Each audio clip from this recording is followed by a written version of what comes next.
Iran has set 5 conditions for the US to revive talks, signaling that any diplomatic restart will come only on Tehran's terms after its recent hints of a new surprise.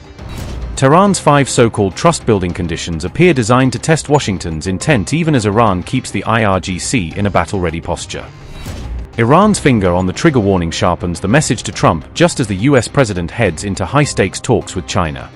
Also, we are waiting with our finger on the trigger, God willing, for our negotiating atmosphere, because our main outlook is toward lasting peace and...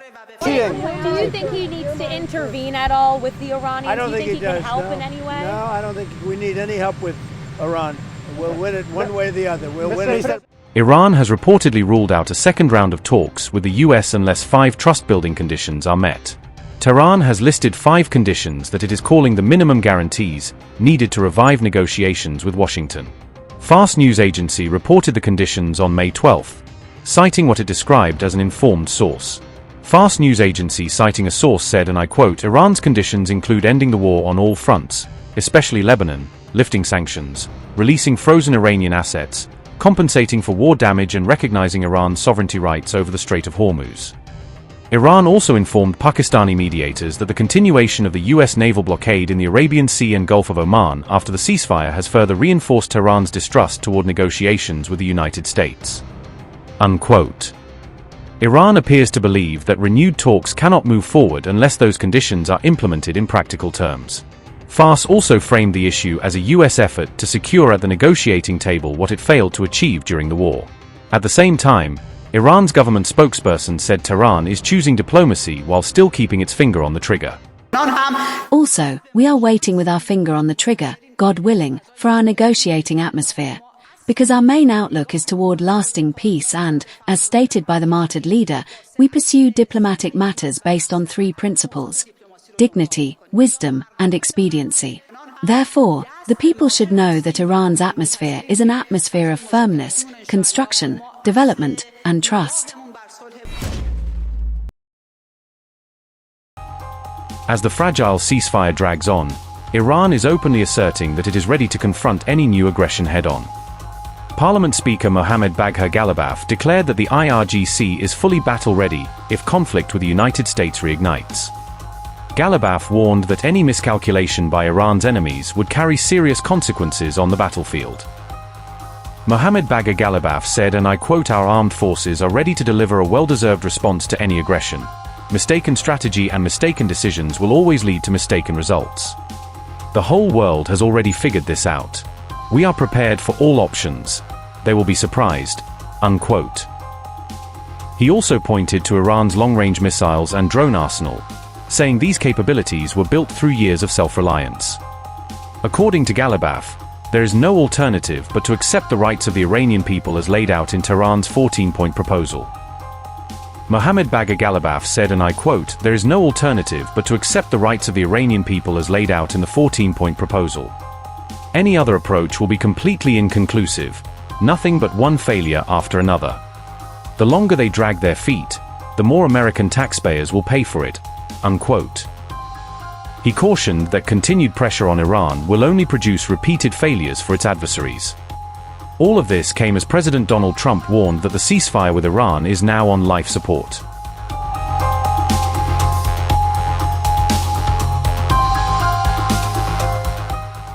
President Donald Trump met with his national security team as negotiations with Iran appeared to hit a deadlock. US officials say Trump is now weighing possible new actions against Iran in a bid to increase pressure.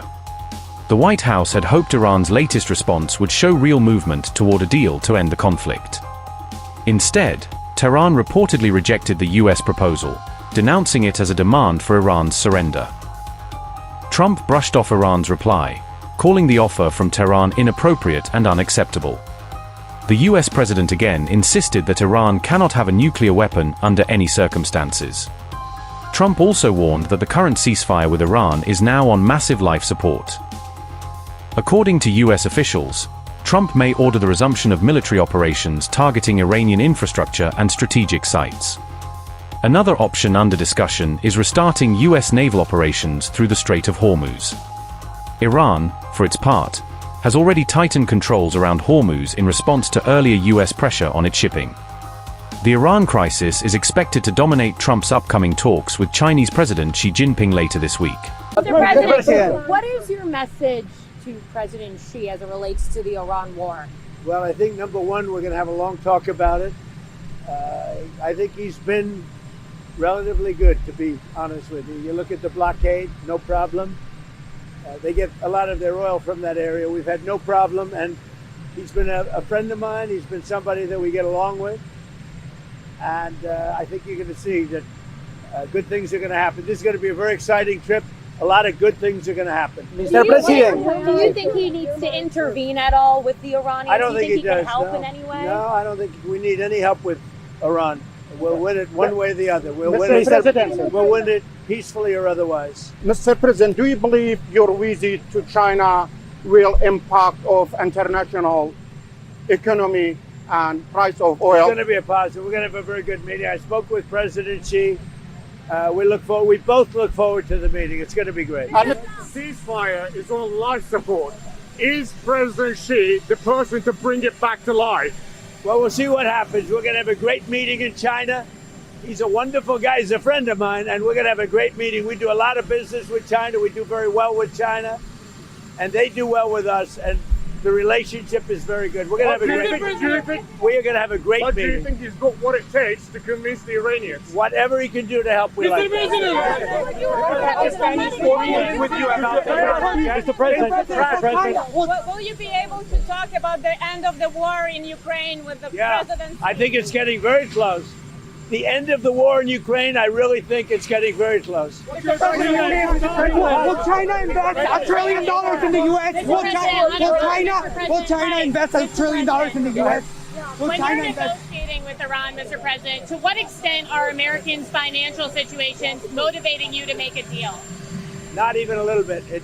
The only thing that matters when I'm talking about Iran, they can't have a nuclear weapon. I don't think about Americans' financial situation. I don't think about anybody. I think about one thing. We cannot let Iran have a nuclear weapon. That's all. That's the only thing that motivates. Do you think President Xi can help and contribute to a deal with Iran? He could. I mean, it might be. I don't think we need any help with Iran, to be honest with you. They're defeated militarily, and they'll either do the right thing or we'll finish the job. They're either going to do the right thing or we're just going to finish the job. The message, sir, to the Chinese people as you embark on this summit. That we're going to have a great relationship for many, many decades to come. My relationship with President Xi is a fantastic one. We've always gotten along, and we're doing very well with China, and working with China has been very good. So we look forward to it. As you know, President Xi will be coming here toward the end of the year, so that'll be exciting too. We have a lot of things to discuss. I wouldn't say Iran is one of them, to be honest with you, because we have Iran very much under control. We're either going to make a deal or they're going to be decimated. So one way or the other, we win. But we're going to be talking with President Xi about a lot of different things. I would say more than anything else will be trade.